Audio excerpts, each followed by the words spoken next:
moi, de ton entreprise. Je la vendrai. Non, pire, je la braderai au premier venu pour me payer une école.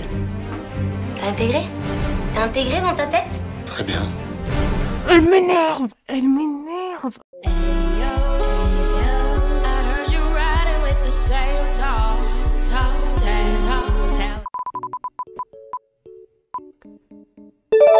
Nous sommes tombés sur un react proposé par Sarari 1498. Tu ne seras pas actrice, ma fille. Cette histoire est inspirée de faits réels. J'ai déjà vu cet épisode, c'est pas grave, allez. Nous sommes à Saint-Maur-des-Fossés, dans la banlieue est de Paris. Saint-Maur-des-Fossés, ils inventent n'importe quoi hein, pour, comme nom de ville. Hein. Je pense que ça existe vraiment, mais Saint-Maur-des-Fossés. Jean dirige une petite PME de thermomoulage d'une douzaine de salariés. Il a créé cette entreprise il y a 20 ans et l'a faite prospérer. À 60 ans, Jean s'investit corps et âme dans son affaire. Le seul plaisir qu'il s'autorise depuis la mort de sa femme il y a 5 ans, c'est de rentrer plus tôt pour passer du temps avec Léa, sa fille unique. Ça a l'air bon. Ça a l'air très gras, mais ça a l'air très bon. Voilà, t'as raison, Baba, t'as qu'à mettre tout le pot de crème fraîche aussi, ton pied. Ouais. T'étonnes pas avec tout ça si tu crèves d'une crise cardiaque. Hein. Juste une cuillère pour le goût. Papa. C'est une skinny queen. Ah, t'as entendu ce qu'ils t'ont dit? T'as déjà fait 2 crises cardiaques. Eh, la 3e sera la bonne. Les tout bips, si on les écoutait, Mais c'est énorme. 2 crises cardiaques. tu sais ce qu'ils disaient pour ta mère, elle devait s'en remettre au bout de 3 mois.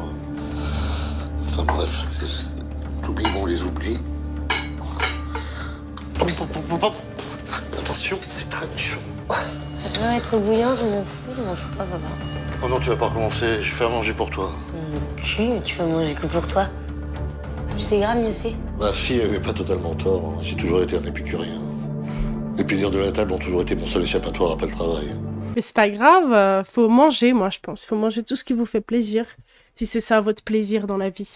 Et puis, faut dire que ma femme savait cuisiner. Un vrai cordon bleu. Oh non. Alors après sa mort... Non, ça me fait trop. À part ça, moi je peux pas regarder des épisodes comme ça. C'est trop triste. Je déteste les gens qui perdent leur femme ou leur mari. Ah, ça me met un peu mal.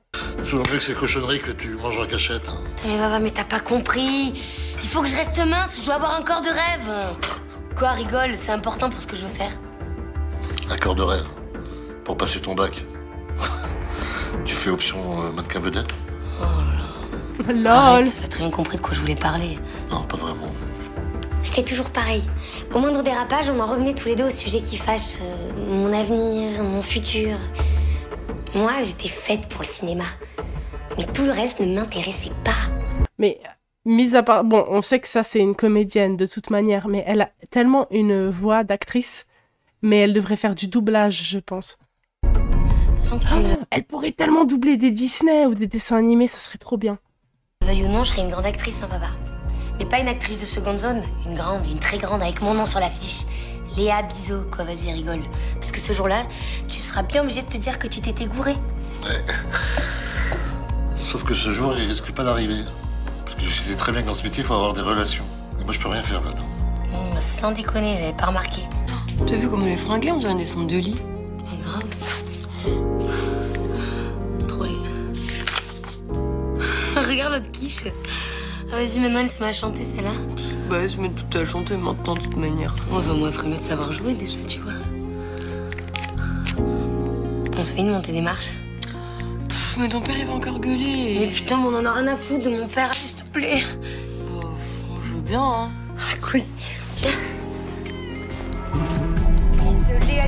Léa et son amie Anaïs adorent jouer à la montée des marches. Pour elle, c'est à la fois une sorte de rituel et en même temps, un entraînement pour le grand jour. Oh, Léa Bizot! Eh bien, la voilà qui arrive en bas des marches, la fabuleuse actrice Léa Bizot. Elle salue la foule de ses admirateurs. Mais elle veut pas s'entraîner à être actrice? Genre faire des exercices de théâtre? S'inscrire à un club de théâtre, c'est gratuit, hein, chez certaines, dans certaines organisations. Bizot, je vous le rappelle, qui a déjà plus de 30 films à son actif et qui a déjà tourné avec les plus grands réalisateurs. Léa Bizot qui monte maintenant les marches, entourée de ses 4 gardes du corps. Attention, attention, voici un 5e garde du corps qui arrive en sens inverse. Tiens, t'es lourd quoi, on dirait que tu fais exprès. Bon, ça, je fais exprès. J'ai un besoin pressant, alors tu me permettras. Canne ou pas canne. Au début, je me suis pas vraiment inquiété. Bon, ça va, il lui dit pas ouais arrête de faire n'importe quoi, il rigole avec elle et tout, elle est chiante. Le lendemain matin, comme d'habitude, Jean arrive de bonne heure et il expédie les affaires courantes quand Léa débarque à l'improviste dans son bureau. Tu peux pas frapper avant d'entrer? Puis d'abord, qu'est-ce que tu fais là? T'es pas au lycée? Faut que je te parle, papa. Ça pouvait pas attendre ce soir? Oui, sûrement pour toi, mais pas pour moi. Je vais descendre à Cannes. Pour le festival? Ouais, exactement. Et j'y vais avec Anaïs. Et alors, il faudrait que tu nous payes le voyage, le logement sur place, voilà. Ouais, tout payer quoi, elle est tarée elle. Je comprends qu'elle veuille descendre à Cannes, mais elle peut travailler. Et attendre. Et travailler, mais bon. Tu sais que le festival, c'est au mois de mai? Ton bac un mois plus tard? Ouais, alors? Ben alors, il est hors de question que je laisse patifoler ma fille à Cannes au lieu de réviser son bac. Non, c'est non. Non, non et non. Et des fois, je me demande si tu perds pas un peu la tête. Attends, papa. Avec tout le fric que tu gagnes avec ta société, tu vas me dire que tu peux pas m'offrir ce voyage? Mais t'as pas honte ou quoi? Mais elle a pas honte de parler comme ça devant à son père comme ça devant quelqu'un d'autre. C'est dingue. Dans les syndicats. C'est pas une question d'argent. C'est comment dire, une question d'éducation. Mais où tu vois l'éducation là-dedans? L'éducation, c'est de trouver un vrai métier à sa fille. Excuse-moi, mais actrice ou comédienne, c'est pas un vrai métier. Rien n'est stable. D'ailleurs, on appelle ça des intermittents. C'est bien qu'il n'y a rien de continu là. Intermittent du spectacle. Putain, mais n'importe quoi! N'importe quoi, écoute ma fille. Ça fait des années que je me bats pour te laisser une société en parfait ordre. Elle pourrait passer son bac et aller au Festival de Cannes l'année prochaine. Hein. Il y a les festivals de Cannes chaque année. Tes rêves de cinéma. Dis-toi bien dans ta tête que tu seras jamais une actrice. Tu m'entends, ma fille? Jamais. Non mais là, je pense qu'il a aucun espoir pour sa fille parce que lui-même, peut-être, il a eu des rêves déchus quand il était plus jeune. Mais je trouve ça quand même triste de dire à ton enfant qui a un grand rêve comme ça, tu ne seras jamais ce que tu penses que tu vas être. Et puis, pour être tout à fait honnête, je suis pas sûr que tu aies toutes les qualités requises pour... Je suis sûre que t'es pas mon père pour te comporter comme ça. T'es odieux. Tu profites que maman soit plus là pour en faire que ta tête. Je te hais. Je te hais.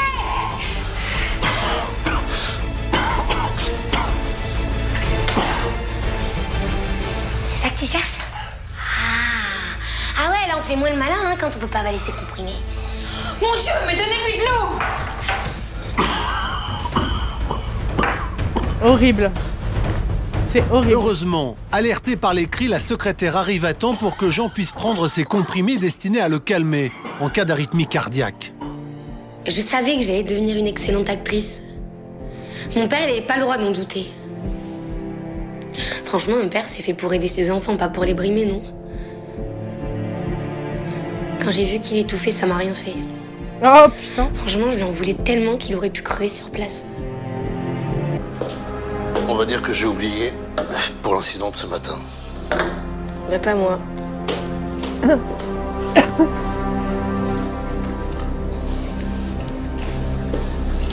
Tiens, du poulet grillé, sans sauce, avec de la salade. Ça t'ira? Je m'en fous. Oh non, mais là, il est gentil. Il lui fait des repas qu'elle aime bien et tout. Écoute, j'essaie de te faire de la cuisine sans graisse et toi, tu t'en fous. Tu sais très bien ce qui pourrait me rendre heureuse, papa. Moi, ce qui me rendrait très heureux, c'est que tu passes ton bac et que tu t'occupes un petit peu de l'entreprise. De ton entreprise. C'est pour toi que je me bats. Putain, mais quand est-ce que tu vas comprendre que j'en ai rien à foutre de ton entreprise? Mais franchement, tu me vois toute ma vie fabriquer des thermomoulages formatage, là? Du plastique Non, mais... thermoformé. Super. Ah non, mais c'est sûr que ça lui va pas du tout, ce taf. Hein. Là, il faut se rendre à l'évidence. Il a qu'à donner l'entreprise à sa secrétaire qui était là avant. Plastique thermoformé, des bouteilles d'eau, des pots de yaourt, des prises de courant, mais waouh! Y a pas de son métier. Ah oui? Et quand dans 10 ans on me dira, et vous, chère madame, qu'est-ce que vous faites dans la vie? Des pots de yaourt. Mais waouh! Mais c'est génial, je vous admire. Non, non, papa, moi je veux être aimée. Mais je t'aime, ma Mais fille. pas toi! Vas-y. Elle joue bien, j'aime bien l'actrice à part ça, elle est cool. En public, je veux qu'on se retourne dans la rue. Tu crois que ça va m'arriver avec tes pots de yaourt, franchement?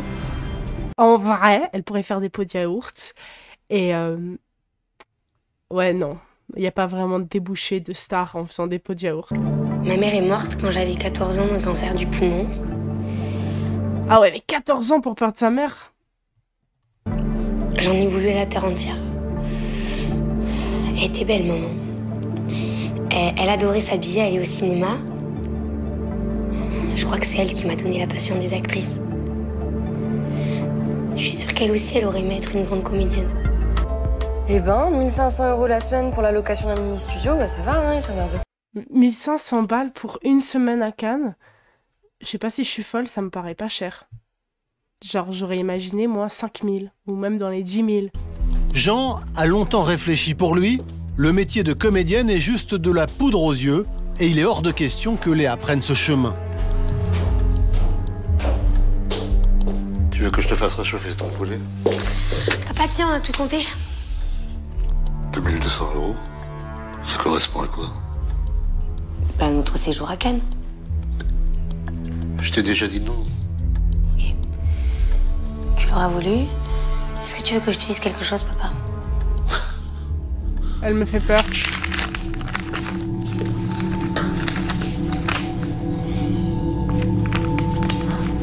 C'est une lettre de sa mère. C'est la lettre de ta mère? Ma chérie, je sais que je ne serai plus là pour tes 18 ans alors que j'aurais tant voulu t'aider à entrer dans l'âge adulte. Je serai bientôt là-haut, mais papa sera toujours là pour accéder à tes désirs et pour te protéger. Ne sois pas triste, ma jolie Léa.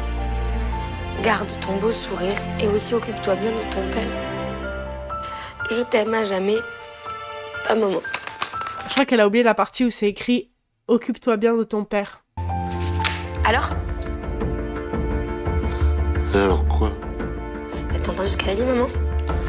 Papa sera toujours là pour accéder à tes désirs. Ouais, bon, ça veut pas dire qu'il doit tout lui donner comme ça, hein. Laisse-moi la nuit. Je te répondrai demain.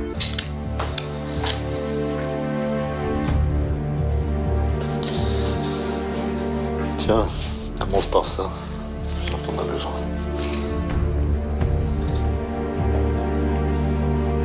Bon alors? Il va dire non. Oh, je t'écoute! C'est pas ce matin que tu devais donner ta réponse? Insupportable. Écoute Léa, j'ai bien réfléchi. D'abord, je trouve que c'est pas un métier pour toi. Puis je veux pas que t'ailles traîner toute seule à Cannes. Tu pourrais faire des mauvaises rencontres. Tu m'entends Léa? C'est parce que je t'aime. Tu sais quoi, papa? Ok. Tu me coupes les vivres, tu m'empêches d'aller à Cannes. Ça marche, d'accord? Mais Tu me coupes les vivres. Elle abuse. Il veut juste pas lui payer son voyage à Cannes. j'aimerais quand même. Je sais pas comment. Non, mais je sais pas. J'irai en stop, à pied, j'en ai rien à foutre. Et t'inquiète pas, pour le logement, je trouverai toujours des mecs qui pourront m'accueillir dans leur lit. Léa, je t'interdis! Mais tu m'interdis quoi, papa? Mais putain, tu t'es vu? T'es tout vieux? Tu vas bientôt crever de ta crise cardiaque, là. Ouais, tu sais ce que je ferai, moi, de ton entreprise? Je la vendrai. Non, pire, je la braderai au premier venu pour me payer une école. T'as intégré? T'as intégré dans ta tête? Très bien. Elle m'énerve. Elle m'énerve. Mais sans mon argent. Jamais j'accepterai de dilapider tout ce que j'ai construit au fil des jours. Ah ouais, tu feras quoi? Tu vas me donner des ordres depuis ta tombe? Très bien, demain j'appelle mon avocat. Je cède ma société à une fondation humanitaire. Dans 15 jours, les papiers seront faits. Tu me déshérites. Appelle ça comme tu veux. De toute façon, moi, je suis dégoûtée. Folle de rage contre son père, Léa préfère sécher les cours et entraîne Anaïs avec elle. J'en reviens pas, quoi. Non, mais t'imagines, il veut refourguer son entreprise à une asso, enfin une fondation.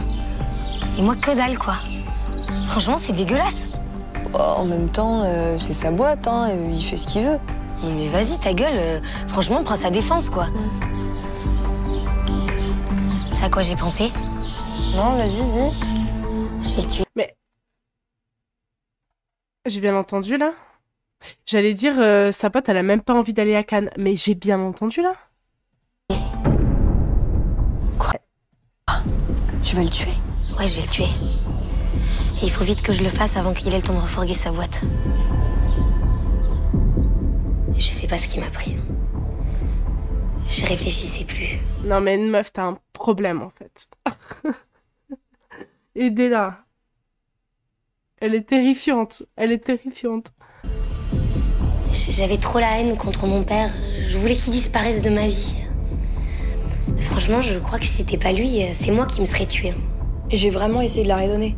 Lui dire que elle avait plus que son père et que c'était une folie de vouloir le tuer. Mais elle m'a pas écoutée. Plus rien comptait pour elle. Ni ses amis de lycée, ni son bac. Elle avait qu'une idée en tête, c'était assouvir sa passion. Et ça passait par la mort de son père.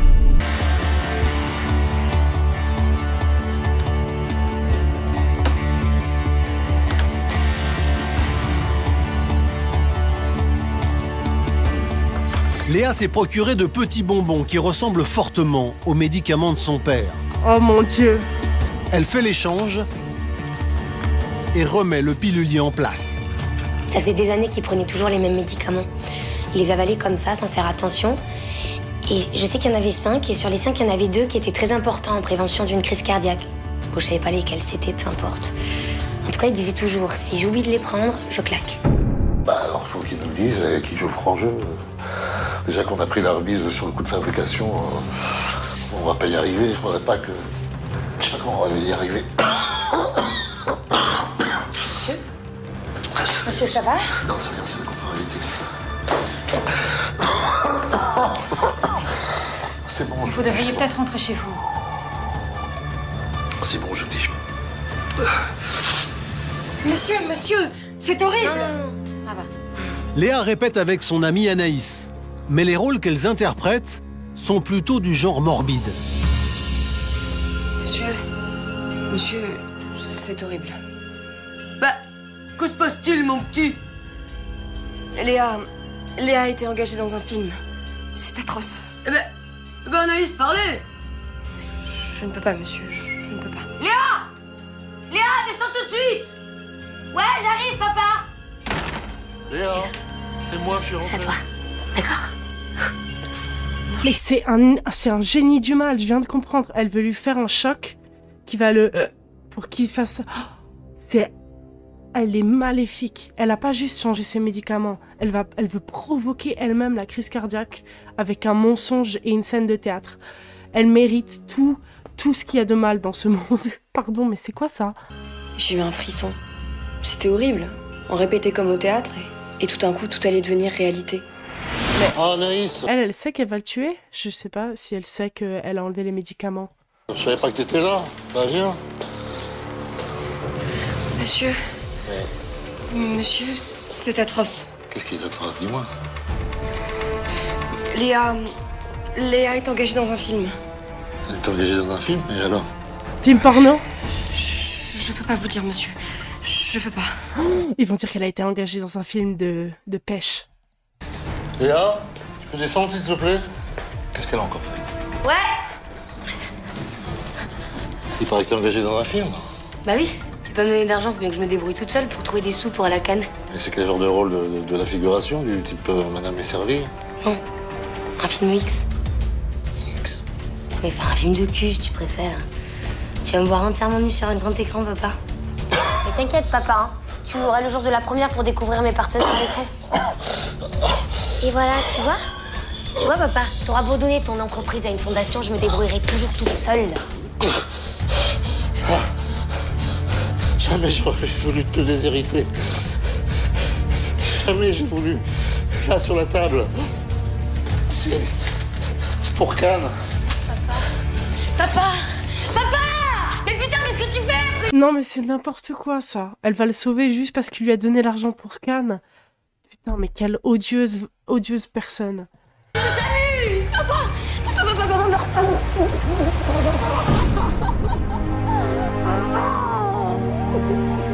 Quand j'ai vu l'argent pour Cannes, mais soudain j'ai compris que mon père il pouvait être le plus beau de tous les papas. Mais ta gueule meuf. Oh je peux pas. Je savais que cet épisode était énervant mais à ce point. Est-ce que vous vous rendez compte du problème? Elle le sauve juste parce qu'elle a vu qu'il allait lui donner l'argent pour Cannes. S'il allait jamais... J'ai même plus les mots. J'arrive plus à m'exprimer. Très affaibli par cette 3e crise cardiaque, Jean est resté 1 mois à l'hôpital avant de regagner son domicile. Afin de soulager sa conscience, Léa lui a tout avoué de ses intentions funestes. Profondément meurtri par ses aveux, Jean a préféré prendre de la distance avec sa fille, tout en lui versant une rente mensuelle pour qu'elle ne manque de rien. C'est sûr que ça m'a fait du mal, mais j'ai compris sa réaction. Après, il a été gentil, il m'a quand même payé des cours de comédie. Non, mais après qu'elle ait essayé de le tuer, je trouve qu'elle s'en sort beaucoup trop bien vis-à-vis de la situation. Et ça m'a permis de prendre quand même vachement de recul sur ce métier qui est excessivement difficile. Non, c'est vrai, c'est dur en fait d'être actrice. Hein. C'est dur. Et t'as essayé de tuer ton père? Voilà, après le seul rôle que je pouvais jouer, c'était la fille qui aime son père. Et malheureusement, par mon attitude irresponsable et complètement obsessionnelle, mais j'ai gâché le casting. Après, je sais pas. J'espère qu'il me pardonnera un jour. Non mais lol. C'est fini? C'est fini comme ça. Ça se termine comme ça. Non mais les gars, je suis sur le cul en fait. Sincèrement, c'est n'importe quoi cette histoire. N'importe quoi. Elle est tarée. Franchement, elle est tarée. Je n'ai jamais vu un personnage aussi horrible de ma vie dans le jour où tout a basculé. Parce que non seulement elle essaye de tuer son père en lui enlevant ses médicaments, mais en plus de ça, elle fait toute une mise en scène pour provoquer sa crise cardiaque. Et elle n'allait pas appeler les secours. Elle a appelé les secours juste parce que « Oh, en fait, il m'a donné l'argent pour Cannes. » Mais meuf, tu réfléchis à l'envers. Tu réfléchis sur un autre plan astral, en fait. Vraiment, j'ai trop kiffé. Franchement, il jouait assez bien. Moi, pour un jour où tout a basculé, je mettrais 9 sur 10. Il jouait super bien. Le père, il me faisait trop de la peine. Si vous avez aimé, n'hésitez pas à partager cette vidéo. Et voilà, moi je vous dis à la semaine prochaine et bisous. On me dit oui, pourquoi t'es aigri? Avec ta suite, t'es belle maîtresse de l'univers. Comme Ken. Passe par la pomme que je te passe une F.